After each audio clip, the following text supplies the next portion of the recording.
Hi there, welcome to KCC's Thought for the Day. How are you doing today? When this post goes live, we're just going to be a couple of days away from going back into lockdown, and it's really tough. Like me, you might have just got used to having some normality, some routine in your life, and now it's time to lay it down while we take some time to go into lockdown. So many elements of a lockdown can lead us to wanting. We want to do things. We want to see people. How do we find peace in that place?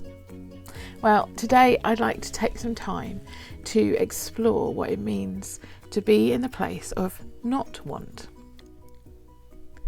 It is perhaps one of the most well-known Psalms, Psalm 23.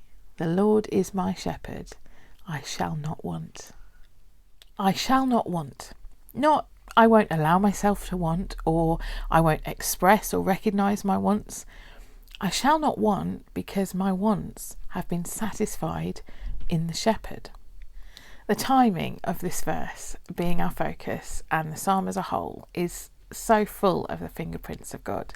When the series was planned, it looked like we might be going into a season of things opening up, but God knew the timing, and we have this psalm to help us today.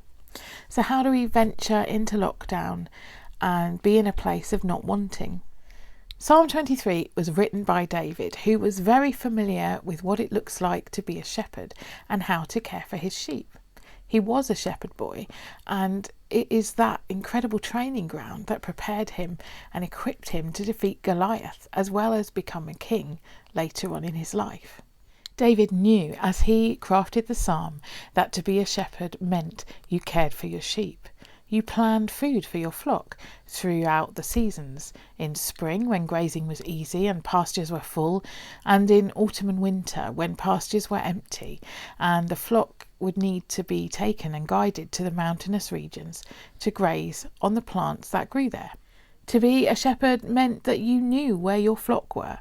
So in those times of grazing in mountain regions, one quick flick of a stone from a sling onto a nearby rock would startle the sheep and draw them back to safety. Do you see how God used that precision training to enable a boy to dispose of a giant with one single stone? A shepherd stayed close to his flock, especially in the winter seasons.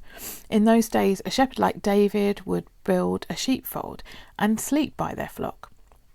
In this psalm, we see God is the shepherd, and to understand him as the shepherd, it helps if we see that we are the sheep. Whether we realise it or not, we are reliant on the shepherd.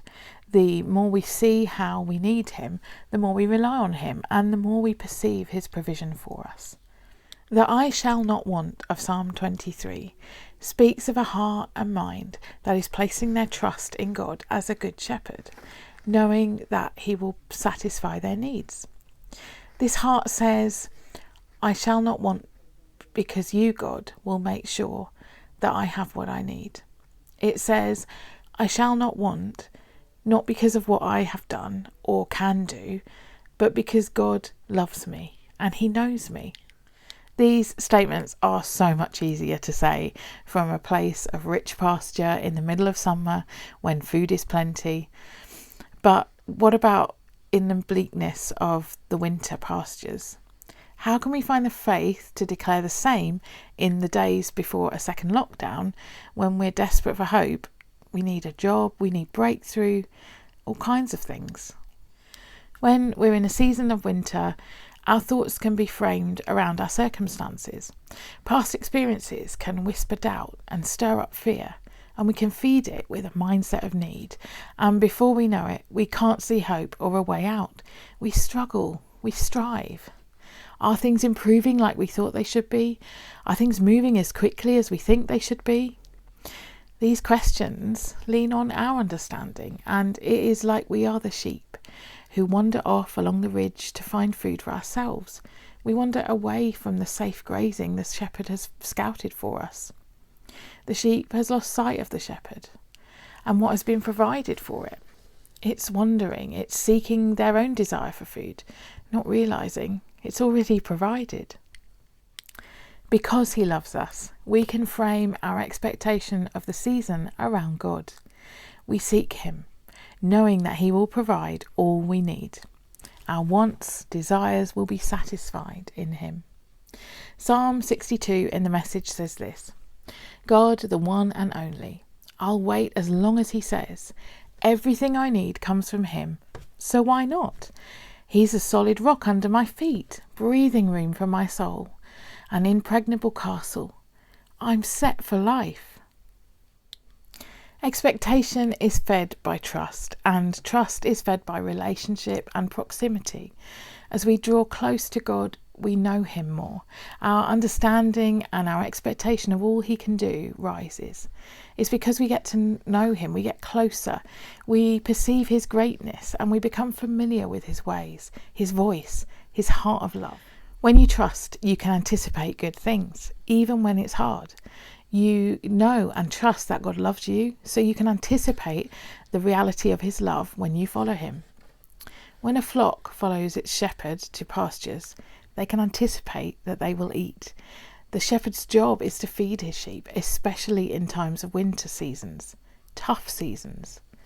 The reality is that we find a place of not want by following the shepherd, by knowing him, by trusting him, and trusting that he knows us. We find the place of leaning into him, deepening our relationship with him, and stopping the strive that the world tells us to follow. What if in this season of lockdown we were to lean in to get to know God more? What if, as we lean in, he was to show us who he is and how he uses these times to move our knowledge of him in our heads to an experience of him in our hearts? We know the verses that tell us he's always with us, but when we walk through the season of being isolated from one another, we can lean into him and we can experience the reality of knowing him being with us. We might talk to him. An answer to our prayers can show us that he was with us, he heard, and he knows.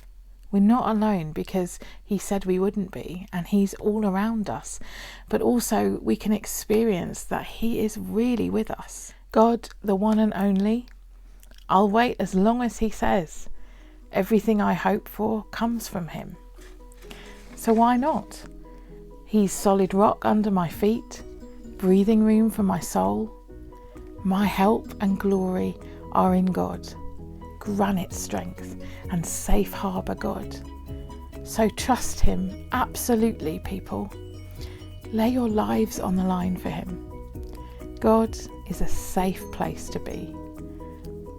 What if you spent November walking with the shepherd, finding your way back to the shepherd and to the pasture that he's prepared for you for exactly this season?